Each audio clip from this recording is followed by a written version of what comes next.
Flashback #2, Generation X. I got 10 more records from 1981 to 1995. Now, before I get into this, please don't forget to hit the like button, comment on this video, share this video, and if you still haven't, please subscribe to this channel and hit the notification bell for updates. Okay, so with that out of the way, I felt the first 10 records on my Flashback for Gen X, I was kind of just scratching the surface. There's so much one-hit wonders, of course, is what I kind of want to bring out. So people who are from Gen X could say, okay, I remember that song or that group, and just different genres, that just kind of came and went because we introduced grunge and goth on the last video. So there's going to be some surprises on this one as well. So without further ado, the first one being this guy, Eddie Grant, okay? And this was, I was in 6th grade when this came out, and this is the song Electric Avenue, and it's sort of like a new wave. Well, he had some synthesizers along with some reggae, and he was kind of like, I guess, supposedly filling in the shoes after Bob Marley passed. So he came out. It was short-lived, but however, this is a good album. It's really fun. I got the hype sticker still on there, so cool. Eddie Grant, number 10. Now, number 9, this is another one-hit wonder, I guess, but this is Golden Earring Cut album, and they've had many albums, but however, this is the one with the Twilight Zone, and that song was heavily rotated on MTV when it came out, and I got it here. So that's another one-hit wonder. Now going on to genres that were introduced during Gen X, industrial music was one of them. And I would say this guy is to me, the one who started it all, and that's Al Jorgensen and Ministry. And this is the later stuff in 91 where he was kind of bridging it with metal, and the songs on here were New World Order, Just One Fix, and there was a lead-in single called Jesus Built My Hot Rod, which had Gibby Haynes of the Butthole Surfers on it. So this is a great album, one of my favorites from them. I also liked The Mind is a Terrible Thing to Taste, which is the album prior to that one, prior to that release. Okay, so now going back to hard rock, and this was a band coming out in '89 where hard rock was kind of like, hard rock bands were kind of like, kind of shown to exit while grunge and alternative was coming in. But this band came in late, and it's Badlands, and this has Jakey Lee, who was in Ozzy's band, replaced by Zakk Wylde, of course. These two guys were from Black Sabbath at the time, Eric Singer and Ray Gillen. Now, this album here, this is the debut. There's some hype stickers on there, and it's a nice promo with the gold stamp. The singles on here was Dreams in the Dark and Winter's Call. Now, this is not to be reissued or ever be repressed. There's some controversy with this album because this singer is, he gave HIV to a record exec's daughter. And so I think that's the story. I'm not really quite sure, but this album will never be reissued. You can't even hear it on Spotify. And it's a shame because these guys don't get paid. He already passed on Ray Gillen. But if you ever get a chance to see this album, I suggest you pick it up from the very beginning on side 1, High Wire. He is definitely a Robert Plant disciple from Zeppelin. I mean, he's a very powerful vocalist. So, Badlands. Now, another artist from the 70s that was popular and kind of came into the 80s and survived is Alice Cooper. And this is Alice Cooper 80, Flush the Fashion. And he's kind of going through this new wave thing, and it worked, actually. I thought the album was really good. Clones We're All is the single. I remember buying that 45. when it came out, and so he definitely was someone who was able to make the transition from the 70s into the 80s. Now, there's some popular bands and artists from the 80s and transitioning to the 90s, and some of them survived and some of them didn't.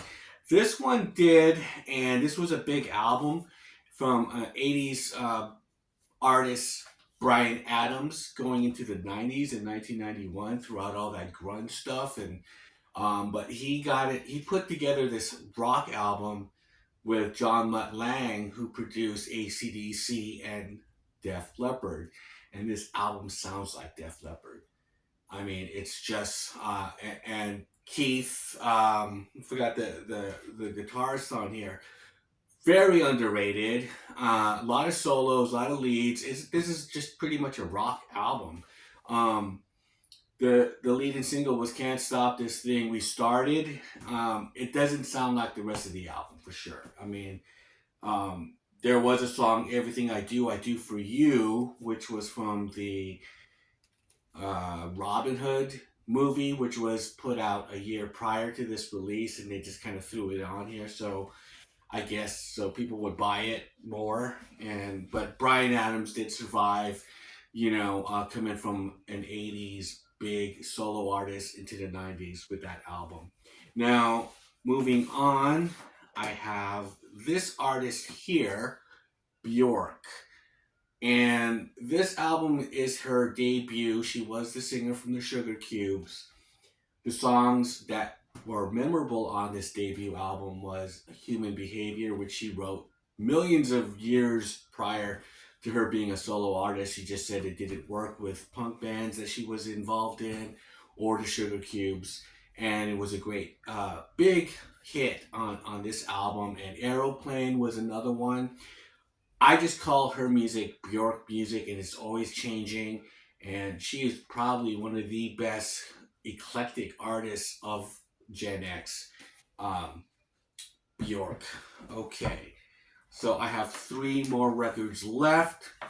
Another genre that just kind of came that appeared in Gen X is this one. It's kind of like ska and alternative music, and this is Sublime. And this is the last album because the singer Brad died of a heroin overdose, and the songs on here, "What I Got," "Wrong Way," "Santeria." He kind of blew up. This album blew up after he was already gone, which is sad, But again, Gen X had so many different kinds of music, so many different um, music to explore, and that was just one of them. And here's another one. I got two more albums here. Now, this is the debut album from a band in England, and they're called Portishead, named after a town called Portishead. And this is the blending of hip hop and jazz and lounge music, and spy music is also on here. And I guess this was in the invention of trip hop, which they didn't care for that title or that genre or that name. They, of course, there someone's gonna brand it something, but yeah, they called it trip hop. And "Sour Times" was the song that was from this album. But front to back, this album is amazing, and it's just like, you just kind of takes you to a different place. You just kind of lounge out, and she has a great voice. The singer here, she's been often compared to like an English kind of Billie Holiday. I mean, I could hear it.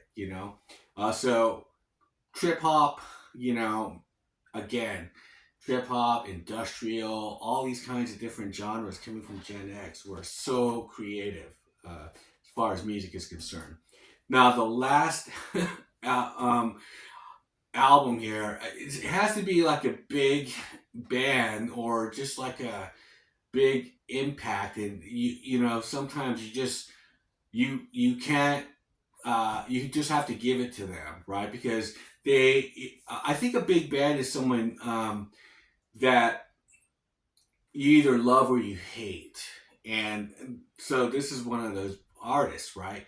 And this album is their debut, and they pretty much got together because just like an 80s hair bear band, to score chicks and to party. This is the reason why this band got together. But however, they became really huge. And that band is Hootie and the Blowfish. And this is a cracked rear view. And from the very beginning to the end of this album, it's very perfect. I would have to say it's a very perfect sounding album. It doesn't sound 90s. And I think the guitar player on here is very underrated. And the way he just kind of writes his leads and sets them up and builds his leads is really amazing. And from the first time when you heard Hold My Hand, that acoustic guitar and his singing, it sounded like you've always heard this music somewhere. It's so rooted into Americana, and of course, Darius Rucker would later on go into solo country albums and whatnot. But and they are back together. They were just here in Vegas playing. But another song on here was "Hold." Not only okay, "Hold My Hand," but "I Only Want to Be with You," "Let Her Cry." So there was a lot of hits on this album, and it is a great album, great rock band, and it's one of those bands that you either love or you hate. But Hootie and the Blowfish blew up in the '90s. You can't deny them. So that is this top 10 of my flashback for Gen X. I am going to keep on digging, and I'll be back with another flashback, 10 more records, and it's really cool, because there's so much, like I said, to explore in Gen X. And with that, I'll shut up, and I'll see you guys on the next one.